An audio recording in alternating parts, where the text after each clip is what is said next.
Assalamualaikum warahmatullahi taala wabarakatuh. Bismillahirrahmanirrahim. Alhamdulillahi rabbil alamin. Wassalatu wassalamu ala habibina wa sayyidina wa maulana Muhammadinil karim wa ala alihi wa itratihi wa ashabihi ajma'in. Asyhadu an la ilaha illallah wahdahu la syarika lah wa asyhadu anna habibana wa sayyidana wa maulana Muhammadan abduhu wa rasuluhu. Allahumma salli wa sallim wa zid wa barik ala habibina wa sayyidina wa maulana Muhammadir rasulillah wa ala alihi wa itratihi wa ashabihi wa man walah, amma ba'd. Alhamdulillah, kita bersyukur kepada Allah Subhanahu wa taala. Lama juga kita tak dapat baca kitab pagi ni. Saya macam-macam hair pula. Bukan nak ngabar kata sibuk sangat, saja buat sibuk. Tak maaf lah tak dapat nak kuliah pagi. Tapi kali ni kita sambung dengan ayat yang seterusnya. Hari ni kita sempat dengan tafsir. Saya semalam balik-balik terus baring terus tak lalu dah. Saya tak sempat nak baca untuk Sahih Al-Bukhari. Hari ini kita baca tafsir terlebih dahulu, iaitu pada ayat yang ke-159 daripada surah Al-Baqarah di juzuk yang kedua. Sebelum kita meneliti ayat yang ke-159 daripada surah Al-Baqarah, marilah sama-sama kita membacakan surah Al-Fatihah dengan niat moga Allah Ta'ala melancarkan majlis kita ni. Tuhan rezekikan untuk terus kita dapat mempelajari ayat-ayat Al-Quranul Karim, menerusi tafsir Al-Jalalain, dan semoga sampai pahala kita kepada pengarang tafsir Al-Jalalain, iaitu Sayyiduna Al-Imam Al-Jalal Al-Mahalli dan juga Sayyiduna Al-Imam Al-Jalal As-Suyuti radhiyallahu ta'ala anhuma. Dan moga sampai juga Al-Fatihah kita kepada semua guru dan juga murid kepada dua orang imam ini. Dan semoga sampai juga Al-Fatihah kita kepada semua yang telah mempelajari atau yang mengajar atau yang membaca tafsir Al-Jalalain ataupun kitab-kitab lain yang ditulis oleh Sayyiduna Al-Imam Al-Jalal Al-Mahalli dan Sayyiduna Al-Imam As-Suyuti. Moga semua yang terbabit diberikan pahala oleh Allah Subhanahu Wa Taala yang Maha Pengasih. Biar dema pun seronok. Dapat pula pahala daripada orang Taman Seroja pagi ni. Dah lama benar tak ada kuliah katanya dema kan. Jadi moga sampai kepada mereka. Dan moga-moga sampai juga Al-Fatihah kita kepada Abang Jamil Khair yang telah pulang lebih awal sebelum kita. Moga semua mereka mendapat kiriman hadiah pahala Al-Fatihah yang kita bacakan. Dan semoga mereka juga mendoakan kita. Allahumma amin. Al-Fatihah. A'udzubillahiminasyaitanirrajim. Bismillahirrahmanirrahim. Alhamdulillahi rabbil alamin.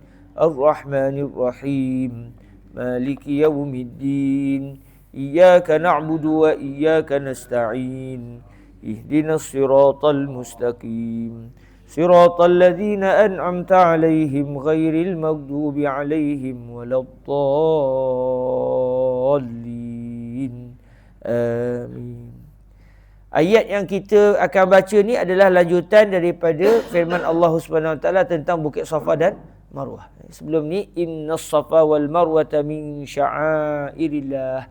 Sesungguhnya Bukit Safa dan Bukit Marwah itu adalah di antara syiar-syiar Allah, iaitu syiar-syiar agama kita. Antaranya adalah melakukan sa'i di antara Bukit Safa ke Bukit Marwah dan daripada Bukit Marwah ke Bukit Safa.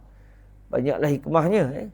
Dan setelah Nabi SAW membacakan ayat ini, setelah ayat ini turun kepada Nabi, lalu Nabi sebut kepada kaum muslimin, maka pada ayat yang ke-159 Allah Subhanahu Wa Taala menceritakan pula betapa buruknya perangai orang yang menyembunyikan kebenaran. Jadi seolah-olah ayat yang 159 ini nak menyatakan baik pula Nabi yang tidak menyembunyikan kebenaran. Seolah-olahnya apa itu. Sebab kalau kita perasan, ayat Quran ni ada kalanya dia meloncat ke bab lain tu, macam terkejut juga kita. Contoh, bab tiba-tiba Safa Marwah, apa pula lepas itu ayat cerita pasal orang yang menyembunyikan kebenaran. Tapi semestinya ayat Al-Quran ini sebenarnya dia saling berkait dengan ayat sebelumnya, dengan ayat kemudian. Kerana seperti yang kita tahu, Al-Quran ni turun, dia tak mengikut susunan Quran yang kita baca pada hari ni. Turun serah pada Allah Ta'ala, mengikut peristiwa yang berlaku pada zaman Nabi. Tetapi susunan ayat Al-Quran yang kita tengok dalam Quran bercetak kita ni, mula daripada surah Fatihah, kemudian pergi ke surah Baqarah, pergi ke surah Ali Imran, dan surah Al-Baqarah pula daripada satu ayat ke satu ayat. Yang susun tu bukan yang cetak kitab Quran kita ni. Tapi yang susun itu adalah berdasarkan arahan Nabi Muhammad sallallahu alaihi wasallam. Yang mana Nabi alaihi salatu wasallam telah mendapat arahan itu daripada Allah Azza wa Jalla, menerusi apa yang disampaikan oleh Sayyidina Jibril alaihi salam kepada Nabi Muhammad. Maknanya Allah yang meminta supaya selepas ayat 58 ni, ayat terus cerita pasal orang yang menyembunyikan kebenaran. Sebab tu di antara ilmu yang guru saya Fadilatul Syekh Yusri bin Rusdi sering sebut, iaitu apa kaitan antara ayat dengan ayat. Cuma ada kalanya kita perasan, ada kalanya kita tak perasan. Contoh lagi, contoh bila Allah Ta'ala sebut Inna Allah Ghafurur Rahim. Kadang-kadang Tuhan sebut Hakimun Alim. Kadang Azizun sekian apa semua. Dan katanya apa kaitan yang ujung ayat tu dengan awal ayat? Pun satu juga. Sebab tu nak katanya bahawa Al-Quran ini dia sebenarnya syarat dengan maklumat-maklumat dan juga hikmah. Cuma mungkin kita dapat, mungkin tak dapat. Dia tak macam buku biasa. Kalau buku biasa kita baca terus faham daripada satu cerita ke satu cerita tu, nampak dia punya ni. Tapi Quran ni tengok ni, daripada cerita Safa Marwah terus meloncat ke perbahasan tentang orang yang menyembunyikan. Tak ada pula dia punya mukadimah penyambung tu, tak nampak. Cuma seolah-olah Tuhan bila kita tengok, wallahualam ni yang saya sendiri terfikir lah. Mungkin dia punya, orang kata apa, dia punya hikmah kenapa ayat ini datang setelah cerita Safa dan Marwah. Kerana kalau ikutnya orang Islam pada peringkat awal rasa macam tak berapa lalu juga nak buat sa'i. Kerana teringat pasal bahala besar yang dia meletak di Bukit Safa dengan Bukit Marwah. Satu bahala besar yang dia letak di Bukit Marwah dengan Bukit Safa. Jadi daripada zaman jahiliah lagi dia dah menengok bahala tu ada. Dan apabila selesai Mekah menjadi tempat kaum muslimin, maka apabila disyariatkan sa'i, berasa teringat balik. Jadi Nabi SAW tidak mengikut kehendak manusia, tetapi baginda mengikut kehendak Allah. Lalu datang ayat ini Nabi sampaikan. Maknanya kaum berasa mahu ke tak mahu ke, lalu ke tak lalu ke, dan Tuhan suruh ikut je lah. Jadi maknanya macam mana kita boleh tahu bahawa Bukit Safa dan Marwah ni adalah satu tuntutan untuk kita melakukan sa'i di sana ketika buat haji dan umrah? Kerana ayat ini. Kalau Nabi sembunyikan ayat ini, wahasyah, takkan Nabi sembunyikan ayat. Tapi kalau disembunyikan, terus kita tak tahu hukum. Jadi maknanya walaupun orang suka ke tak suka ke, tugas Nabi adalah at-tabligh, menyampaikan. Mika suka ke, mika tak suka ke, peduli apa Nabi Muhammad? Nabi Muhammad ditugaskan Tuhan sampaikan. Begitu jugalah kita. Kita sampaikan, orang terima ke, orang tak terima ke, itu orang tu punya sikap lah untuk dia berhadap dulu dengan Tuhan. Yang kita sudah sampaikan, maka selesailah tanggungjawab kita. Maka dengan sebab itulah mungkin, wallahualam, disambung pada ayat yang ke-159 ini untuk menceritakan betapa buruknya orang yang menyembunyikan kebenaran, seolah-olah pujian pula kepada Nabi. Betapa hebatnya Nabi. Tak mengikut kehendak manusia, sebaliknya mengikut kehendak Allah. Tak kira orang suka ataupun orang tidak suka. Baik, firman Allah Subhanahu Wa Taala pada ayat yang ke-159, A'udzubillahi minasyaitonirrajim. Bismillahirrahmanirrahim. Innal ladzina yaktumuna ma anzalna minal bayyinati wal huda min ba'di ma bayyannahu lin-nasi fil kitabi ulaika yal'anuhumullahu wa yal'anuhumul la'inun. Sambungannya, illal ladzina tabu wa aslahu wa bayyanu fa ulaika atubu 'alaihim wa ana at-tawwabur rahim. Yang bermaksud, dua ayat ni bermaksud sesungguhnya orang-orang yang telah menyembunyikan apa yang kami telah turunkan daripada keterangan-keterangan dan juga hidayah, selepas daripada kami telah menerangkannya kepada manusia di dalam Alkitab. Mereka itulah orang-orang yang akan dilaknat oleh Allah dan akan dilaknat oleh orang-orang yang melaknat.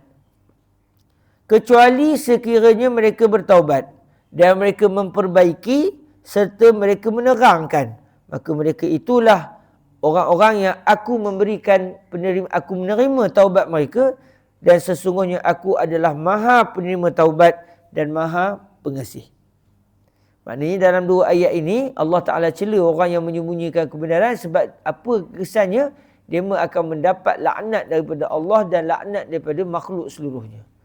Kecuali kalau mereka bertaubat dan memperbaiki balik segala benda-benda jahat yang dia membuat selama ni, dia tukar kepada kebaikan dan mereka terangkan balik kebenaran. Barulah mereka akan menerima pengampunan daripada Allah, kerana Tuhan adalah Maha menerima taubat dan Maha pengasih. Jadi itu secara kasarnya terjemahan ayat ini. Kita tengok pula apa kata Sayyidina Al-Imam As-Suyuti radhiyallahu ta'ala anhu saat menghuraikan ayat ini. Kata Sayyidina Al-Imam As-Suyuti, Abdul Rahman As-Suyuti radhiyallahu ta'ala anhu wa ardahu, semoga Allah mengangkat darjat beliau, mengagungkan beliau, meninggikan kedudukan beliau di dunia dan di akhirat. Allahumma amin. Wa nazala fil yahudi innal ladzina yaktumuna an-nas ma anzalna minal bayyinati wal huda ka ayatir rajmi wa na'ti Muhammadin sallallahu alaihi wasallam. Kata Imam Suyuti, Allah telah menurunkan ayat ini di dalam menceritakan perangai orang-orang Yahudi. Maknanya tahulah kita ayat ini Allah turunkan kepada Nabi Muhammad untuk mendedahkan sikap orang-orang Yahudi pada zaman baginda. Apa ayatnya? Sesungguhnya orang-orang yang telah menyembunyikan daripada manusia, daripada pengetahuan manusia maknanya. Apa yang mereka sembunyikan? Mereka sembunyikan apa yang telah kami turunkan, iaitu daripada keterangan-keterangan dan juga hidayah. Maksudnya apa yang kami sudah maklumkan kepada mereka sebelum ini dalam Taurah, yang mana ia menceritakan tentang bagaimana nak mendapat hidayah Tuhan, macam mana nak mendapatkan kebaikan daripada Allah Subhanahu Wa Taala, dan penerangan-penerangan yang jelas oleh Allah Subhanahu Wa Taala. Contohnya apa? Ka ayatir rajmi wa na'ti sayyidina Muhammadin sallallahu alaihi wasallam. Contohnya ayat berkaitan rejam. Penzina yang telah berkahwin direjam sampai mati. Orang Kedah tu punggai dengan batu kan. Baling dengan batu kan. Orang Perak guna kalimah punggai, lempar kan. Orang Kedah tu punggai pun punggai juga. Punggai dengan batu kan. Lempar dengan batu kan. Sampai mati, tak kira lelaki, tak kira perempuan. Memang ngeri lah. Kalau kita bayang-bayang, ngeri yuk. Bukannya kalau pancung tu ngeri juga, tapi dia sekali hadap je. Tak sempat nak tengok dia hap-hap tu kan. Kolu tu kan. Yang ini baling batu sampai kawan tu kolu. Memang ngeri. Tapi kita fikir semula jenayah yang dia buat memang sangat keji. Dia sudah berkahwin, silap bulan sudah ada anak. Tapi gamak juga buat maksiat yang sangat-sangat tak elok, menjatuhkan maruah dia, keluarga dia akan malu sampai bila-bila. Orang rupa ni elok dia dihabiskan. Jadi ayat ini pernah Allah Ta'ala turunkan dalam kitab Taurah dan menjadi juga syariat pada zaman Nabi Muhammad SAW. Dan pernah berlaku pada zaman Nabi, dia membawa dua orang lelaki, seorang lelaki, seorang perempuan, duduk Yahudi. Dah kahwin gamaknya. Dibawa ke Nabi Muhammad. Dia kata, kamu hukum dia berdua. Dia ni berzina. Dia pun datanglah bukti apa semua. Seorang lelaki, seorang perempuan. Duduk Yahudi pada zaman Nabi. Dapat dah kena azal ni. Dah titik tu. Kena khabar. Lalu Nabi Muhammad SAW tanya ke dia, apa hukum dalam Taurah? Taurah bukan dalam bahasa Arab. Kalau dalam bahasa Arab pun Nabi bukan boleh baca. Sebab antara kemuliaan Nabi Muhammad tidak pandai membaca dan menulis untuk menunjukkan yang Nabi maklumkan betul-betul datang daripada Allah. Bukan sebab Nabi cedok pada kitab tu, kitab ni tak. Terus datang daripada Tuhan. Nabi tanya ke dia, dalam Taurah cerita tentang orang yang berzina yang dah kahwin ni apa hukumnya? Katanya dia, kami akan ambil arang, kami akan lomor muka dia dengan arang, kemudian kami akan bawa keliling kampung biar dia malu, biar orang tahu dia ni pezina. Arak keliling kampung bukan arak minum arak tu Baik, tak ada ukur rejam lah. Lepas tu kata Sayyidina Abdullah bin Salam, kata Nabi SAW, cuba datangkan Taurah. Dia pun membawa lagi kitab Taurah. Mana ayatnya? Dia pun tunjuk ayat ni. Cuba baca. Dia pun baca dalam bahasa dia pun. Dan dalam keadaan seorang yang baca tu, dia baca ayat tu, lepas tu tangan dia letak di satu, apa? Dia tutup. Sambil-sambil dia baca macam ni lah contohnya. Dia baca, lepas tu dia tutup tangan dia tu, lepas tu dia baca. Dia baca apa yang nampak. Yang ditutup lah. Dia tak baca yang ditutup tu. Sayyidina Abdullah bin Salam, ni ada disebut dalam kitab, dalam perbahasan hadis ada cerita ni. Sayyidina Abdullah bin Salam yang dulunya orang Yahudi, tapi orang Yahudi yang mula-mula masuk Islam saat Nabi sampai ke kota Al-Madinah. Al-Munawwarah bi Rasulillah sallallahu alaihi wasallam. Kata Sayyidina Abdullah bin Salam, wahai Nabi Muhammad, suruh dia angkat tangan tu. Angkat jari yang tutup tu. Bila angkat, yang dia tutup tu ayat tentang rejam. Baik Allah Ta'ala mewajibkan mereka rejam orang yang telah berzina, tapi dia tutup. Maknanya pecah rahsia. Tapi tu dah perangai macam budak-budak. Boleh baca main tutup-tutup. Kan? Udahnya apa nasib dua orang tadi? Maka disebabkan dema dah bawa dua orang tadi menghadap ke Nabi dan diminta diputuskan hukuman. Dan apabila dema sendiri yang dulunya orang Yahudi dan dema berpegang dengan Taurah, dalam Taurah sendiri mewajibkan orang-orang yang berzina yang telah berkahwin ini direjam sampai mati, maka Nabi menjatuhkan hukuman rejam sampai mati kepada dua orang lelaki ini. Di mana dia direjam, tuan-tuan? Ni cerita ya. Di mana dia direjam? Di kawasan bila kita keluar daripada Babul Baqi' tu. Daripada Babul Salam kita datang ziarah Nabi. Selesai ziarah Nabi kita akan keluar daripada Babul Baqi'. Lepas kita keluar daripada Babul Baqi', kita tengok sebelah kiri kita, kita akan nampak macam ada dia pun buat bangunan sikit, letak apa barang-barang dia nak aku contoh macam penyapu ke apa dia letak di situ. Main kita keluar-keluar je kita nampak ada macam tembok kecil sikit dia membuat sekarang ni lah.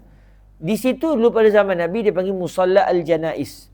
Tempat solat orang. Kalau ada orang meninggal, Nabi akan sembahyangkan jenazah di situ. Nabi tak bawa ke dalam masjid.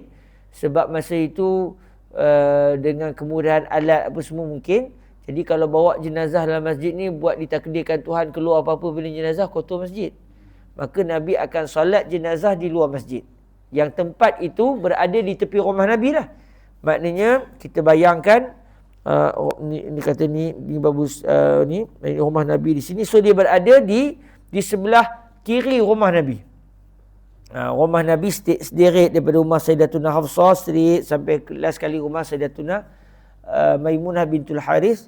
Maka rumah Nabi depan semua tu sebelah kiri, maknanya sebelah kiri rumah Nabi. Kalau kita menghadap ke kiblat, dia berada di sebelah kiri rumah Rasulullah sallallahu alaihi wasallam. Bawa sampai ke keluar tu. Dia dipanggil Musallal Janais. Di situlah dia direjam dulu. Pernah berlaku kes rejam pada zaman Nabi, iaitu dua orang Yahudi. Sepasang lah, seorang lelaki, seorang perempuan. Dua-dua gamak yang dah kahwin lah tu. Dan disebut dalam kisah tu bagaimana si lelaki tu cinta punya pasal. Dia yang kena rejam pun dia cuba biar batu kena ke dia. Kan? Biarlah dia yang mati, bukan makwa dia tu. Kan? Tapi udahnya dua-dua kolui lah. Dah direjam sampai mati. Selagi tak mati, kena baling punggai dengan batu. Kan? Matilah dema. Di situ kisahnya bahawa ada ayat cerita pasal rejam.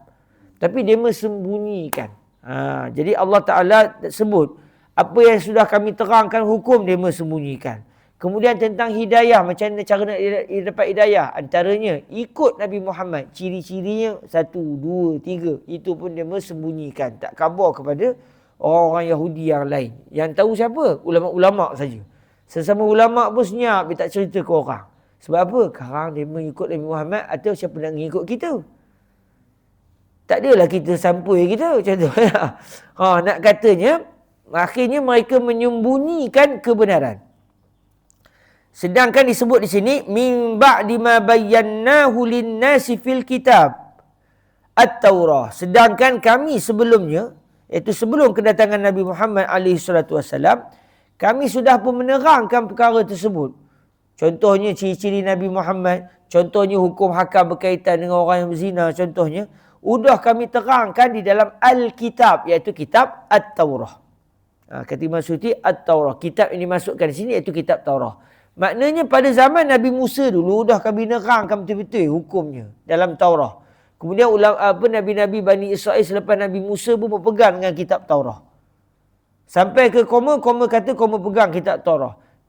Bila dah sampai ke zaman Nabi Muhammad, bukan diceritakan sama lah dengan ajaran kita. Bukan. Disebutnya lain daripada yang mereka jumpa dalam kitab Taurat. Mereka sembunyikan kebenaran. Sedangkan benda tu terang-terang ada dalam kitab Taurat. Kata Allah Ta'ala, orang yang perangai rupa ini, ulaika yal'anuhumullah. Mereka itulah orang-orang yang mendapat laknat daripada Allah. Apa maksud laknat? Laknat ni kata Imam Suyuti, yub'iduhum min rahmatihi, iaitu Allah akan menjauhkan mereka daripada mendapat rahmatnya, kasih sayangnya. Tak ada dapat langsung. Mereka jauh yang amat daripada kasih sayang Allah. Mereka menjadi orang yang dimurkai oleh Allah. Jadi ini maksud kena laknat. Kita gunanya kalimah laknat ni begitu. Tak tahu mana laknat ni. Lahanat, ya kita tahu kan. Lahanat le, laknat le tak. Tapi apa makna laknat? Iaitu at-tardu min rahmatillah. Dibuang jauh-jauh daripada mendapat rahmat Allah. Mereka ini Tuhan dah tak kesian dah. Tuhan dah tak sayang dah. Ini maksud sudah mendapat laknat. Mendapat cacian daripada Allah. Ulaika yal'anuhumullah. Mereka inilah orang-orang yang akan mendapat laknat daripada Allah. Iaitu yub'iduhum min rahmati. Allah akan menjauhkan mereka daripada mendapat rahmatnya. Mendapat rahmat daripadanya. Wa yal'anuhumul la'inun. Dan mereka ini juga akan mendapat laknat daripada orang-orang yang melaknat. Siapa mereka-mereka yang melaknat ini? Yang akan melaknat orang-orang yang menyembunyikan kebenaran. Kata Imam Suyuti, al-malaikatu, iaitu para malaikat Allah Subhanahu Wa Taala. Jadi apabila Allah sudah melaknat mereka ini, maka para malaikat juga akan melaknat kumpulan yang menyembunyikan kebenaran ini. Maknanya mereka juga akan mendapat laknat daripada para malaikat. Kemudian wal mu'minun, begitu juga orang-orang yang beriman dengan Allah. Mereka akan disebut keburukan mereka yang puak-puak ni menyembunyikan kebenaran. Maknanya mereka ni akan terus mendapat cacian dan juga makian daripada orang-orang mukmin kerana sikap mereka sendiri yang menyembunyikan kebenaran. Ini satu pandangan kata Imam Suyuti, iaitu maksud orang-orang yang melaknat ini iaitu para malaikat dan orang-orang yang beriman. Maknanya bukan kita saja manusia mukmin ini yang melaknat. Maksud dia yang tidak akan suka dengan mereka. Maksud dia tak ada perasaan cinta kepada mereka sebab mereka ini menyembunyikan kebenaran. Bahkan para malaikat juga melakukan perkara yang sama. Atau kata Imam Suyuti, au kullu syai', atau yang Tuhan maksudkan mereka akan mendapat laknat daripada orang-orang yang melaknat. Bukan sekadar orang je, segala makhluk Tuhan akan laknat. Tak kira lah pokok ke, ramah ke, batu ke, sember ke, binatang ke, semua akan melaknat puak-puak ni. Manusia pun melaknat, yang tak bernyawa pun melaknat mereka. Jadi ada dua pandangan, sama ada yang melaknat ini adalah makhluk yang bernyawa, yang berakal, iaitu malaikat dan juga orang-orang yang beriman, atau yang melaknat ini adalah yang dimaksudkan adalah makhluk. Kalau ikut ayat, mereka akan dilaknat oleh orang-orang yang melaknat, al-la'inun, orang-orang yang melaknat, ataupun makhluk-makhluk berakal yang melaknat. Cuma ada ulama memahami, walaupun Tuhan sebut makhluk-makhluk berakal yang melaknat, sebenarnya bukan hanya mereka, iaitu bukan hanya malaikat dan orang mukmin saja. Bahkan makhluk yang lain, binatang, pokok, semua akan melaknat mereka ini. Jadi ketika ini jadilah maknanya disebut sebahagian tapi yang diinginkan seluruhannya. Ini juga dalam bentuk salah satu gaya bahasa Arab. Ada kalanya disebut sikit tapi yang mereka inginkan kesemuanya sekali. Kalau ikut zahir ayat, al-la'inun iaitu mereka yang melaknat, merujuk manusia, termasuk malaikat. Kalau kucing melaknat, orang tak panggil la'inun. Sebab kucing bukan je dia kehendak apa semua. Tapi sebagian ulama memahami yang dimaksudkan oleh Allah orang-orang yang melaknat bukan semata-mata manusia, bahkan seluruh makhluk Allah Subhanahu Wa Taala. Cuma kalau Allah melaknat dengan maksud Tuhan menjauhkan mereka daripada rahmat Tuhan, apa pula maksud makhluk melaknat? Kita bukan boleh menjauhkan mereka daripada rahmat Tuhan. Maksud dia apa?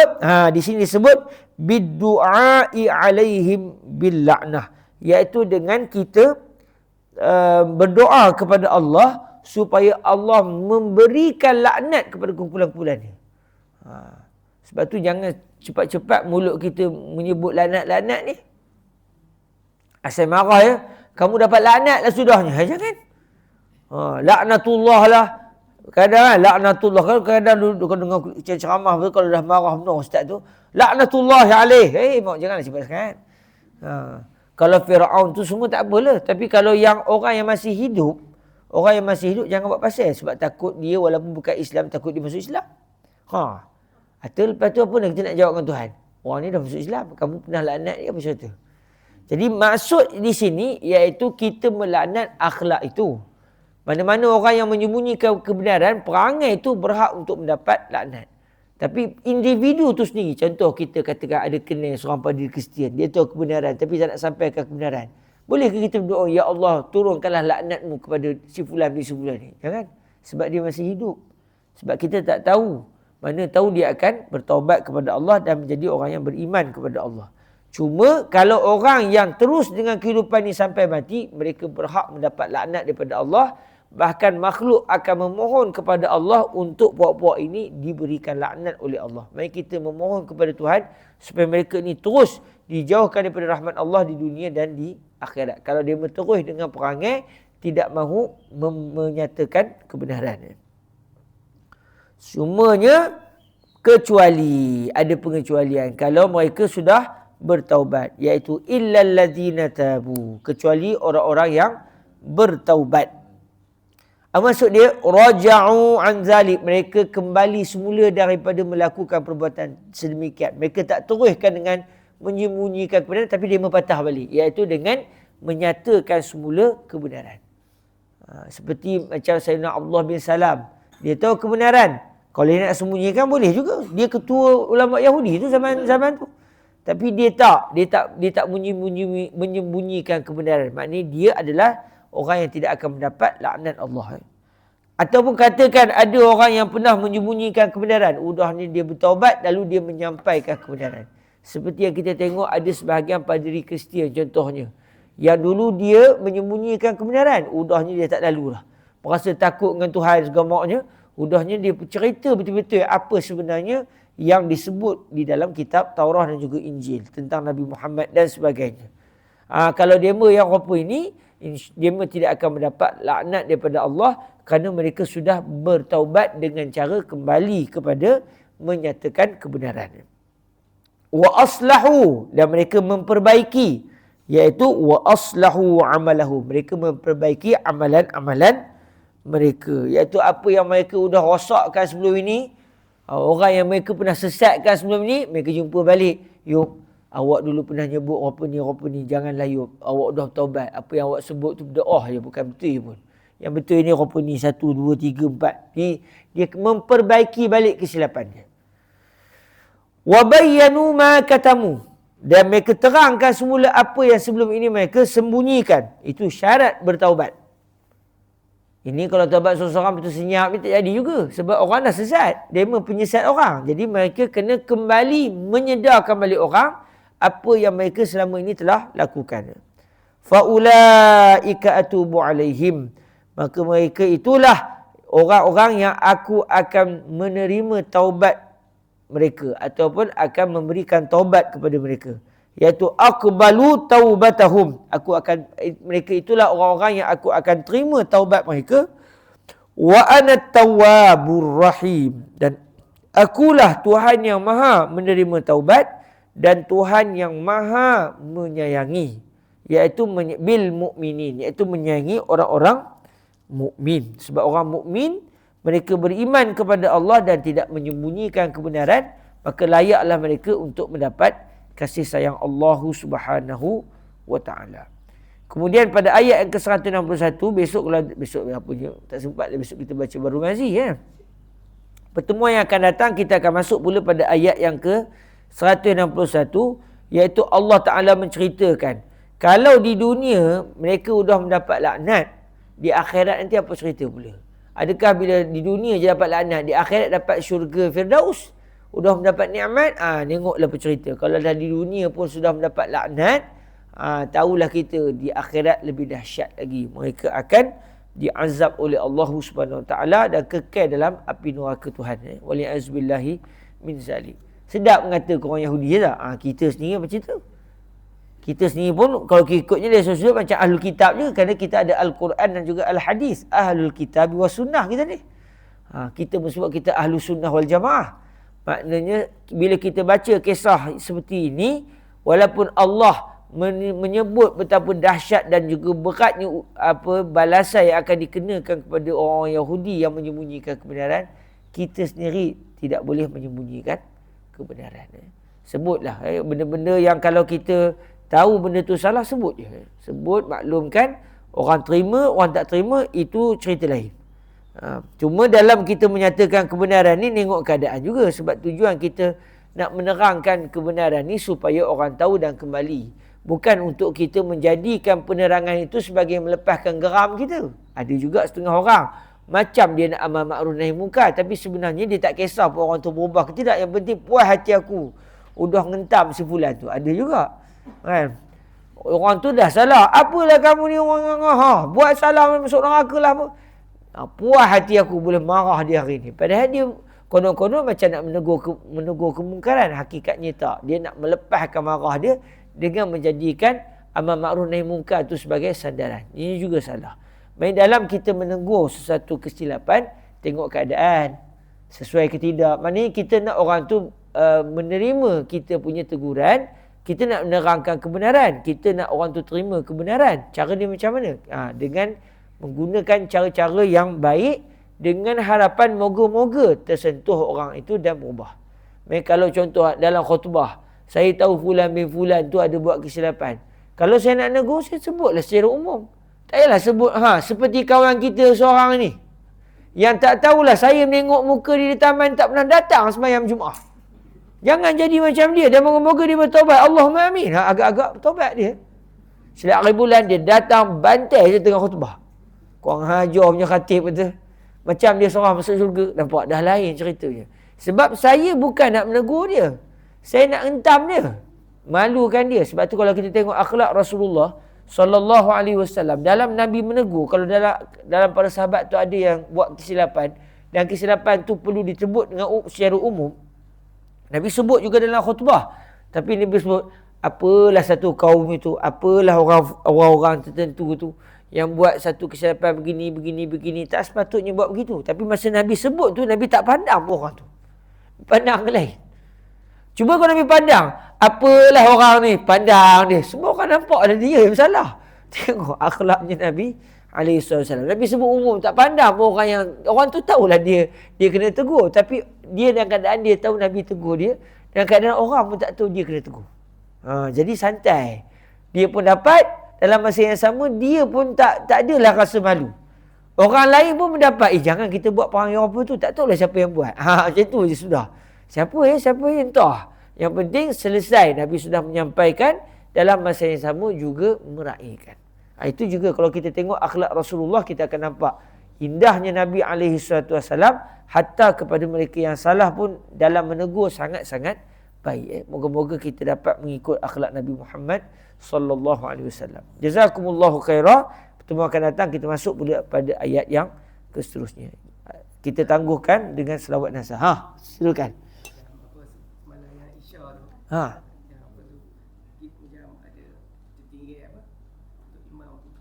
Apa namanya?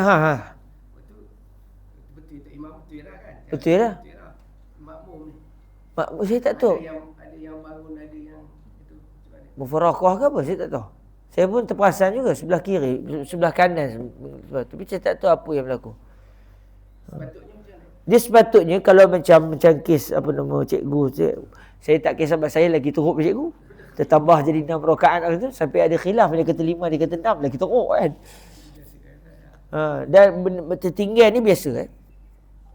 Jadi kalau yang berlaku, kalau kita tertinggal apa nama tahiyat awal ni dia adalah bukan rukun, dia adalah sunat ab'ad, sunat yang besar lah juga. Sunat ab'ad. Jadi apabila seorang imam dia terlupa tahiyat awal, makanya wajib ke atas makmum untuk ikut. Wajib ke atas makmum untuk ikut. Maknanya tidak boleh dia duduk baca tahiyat awal.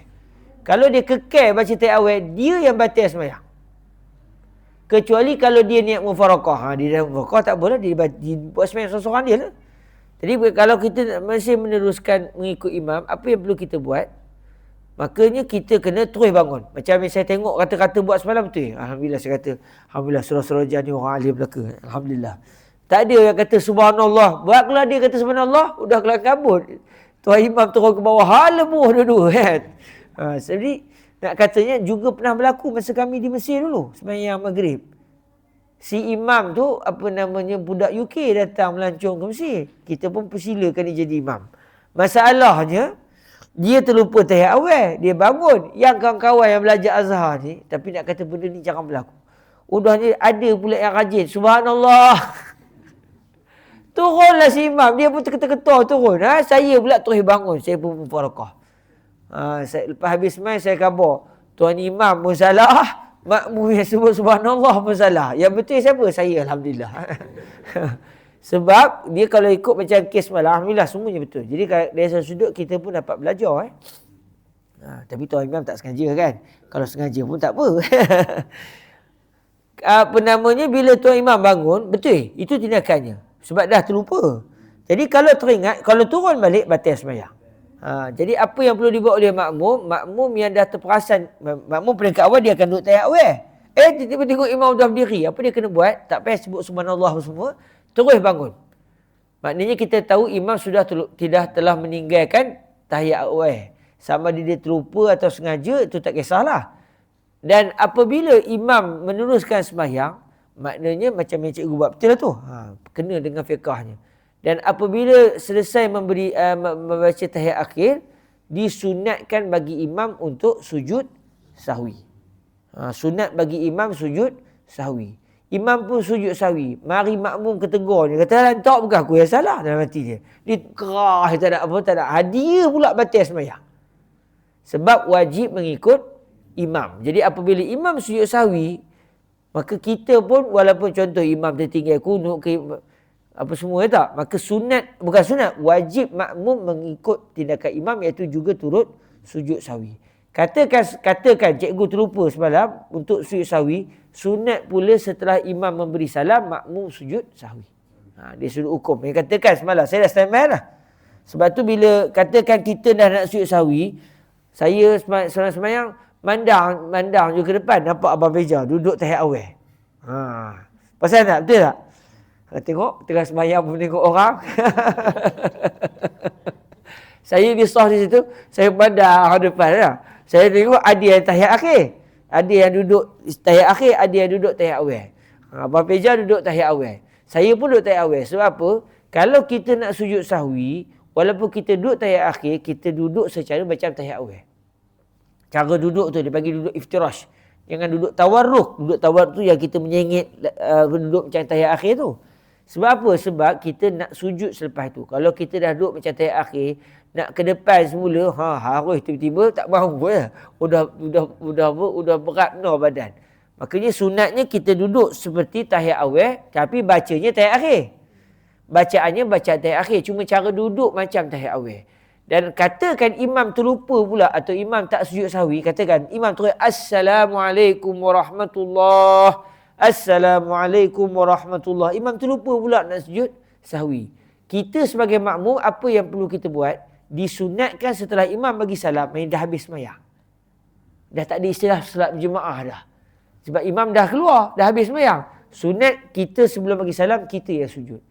Bukan salah awak memanglah, tapi bila sembahyang berjemaah, kita sama-sama kongsi. Tanggung seorang sikit. Kongsi rezeki dan kongsi lah, pakat tolong seorang sikit. Jadi kalau imam sudah terlupa pula terlupa untuk sujud sahwi, maka sunat makmum sebelum bagi salam, walaupun imam dah bagi salam, kita sujud 2 kali. Sujud, duduk, sujud, lepas tu barulah kita bagi salam. Macam semalam cikgu pun sujud sahwi, kita pun sujud sahwi ramai-ramai. Cuma yang apa saya perasan macam ada yang sembahyang mungkin dia mufarakah kot. Mufarakah sebab mungkin dah tak teringat hukum. Saya pernah juga berlaku, saya pun dah terlupa. Sebab benda jarang berlaku kadang-kadang. Apa hukum ni? Daripada batal sembahyang aku sebab tersilap, mufarakah terus lah. Sembahyang seorang-seorang. Sah juga sembahyang.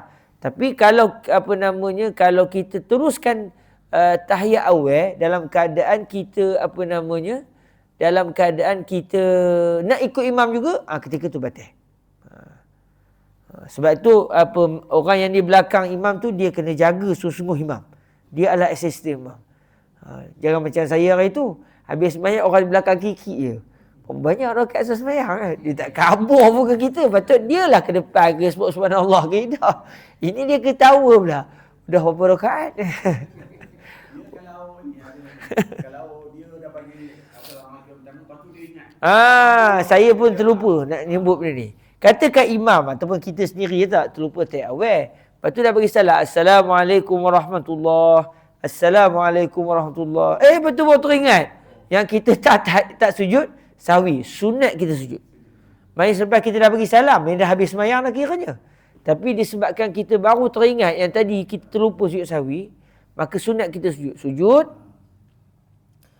duduk, sujud balik, duduk balik tahiyat akhir. Tapi tak payah baca tahiyat akhir lah, terus bagi salam. Assalamualaikum warahmatullahi. Assalamualaikum warahmatullahi. Cuma kira sembahyang kita dah selesai. Cuma yang ni istilahnya macam kita sujud sawi je lah sebab terlupa. Memang kita sujud sawi lah. Cuma dalam mazhab kita sepatutnya sujud sawi sebelum salam. Tapi udah terlupa, maka disunatkan juga sujud sawi. Kalau masih dekat lah. Ini udah makan apa semua. Kata. Tengah-tengah makan tu terus. Allahu Akbar. Apa khair ni? Sujud syukur ke apa? Tidak, sujud sawi. Itu bukan sujud sawi. Itu eloklah pergi cari sawi, yang makanlah sawi tu. Wallahualam. Bantai je makan je sujud sawi. Tapi semalam macam malam tadi ni. Yang saya duduk sebelah sini, jadi tak terperasan benda tu. Tak terperasan. Benda tu Apa yang berlaku?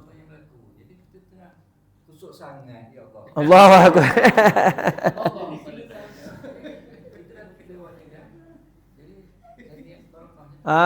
Maknanya macam tu pun tak ada masalah. Saya sendiri ada kes, tapi masa tu bukan kami kes ni apa, imam terlupa macam kes yang ni. Cuma masa tu kami di Masjid Al-Azhar, semayang pun semayang asar kasi ke semayang zuhur, semayang asar kasi. Imam semayang di bahagian ruang imam, yang kami pula tengah belajar dalam kelas, tapi dalam Masjid Azhar. Jadi oleh kerana semuanya dalam masjid, kita boleh ikut imam walaupun imam berada di di tempat lain yang agak jauh. Tapi dalam masjid juga boleh ikut. Cuma kita dengar suara imam ikut mikrofon. Masa kes kami ni macam tu jugalah. Bila imam patut tahiyat awal, imam terlupa.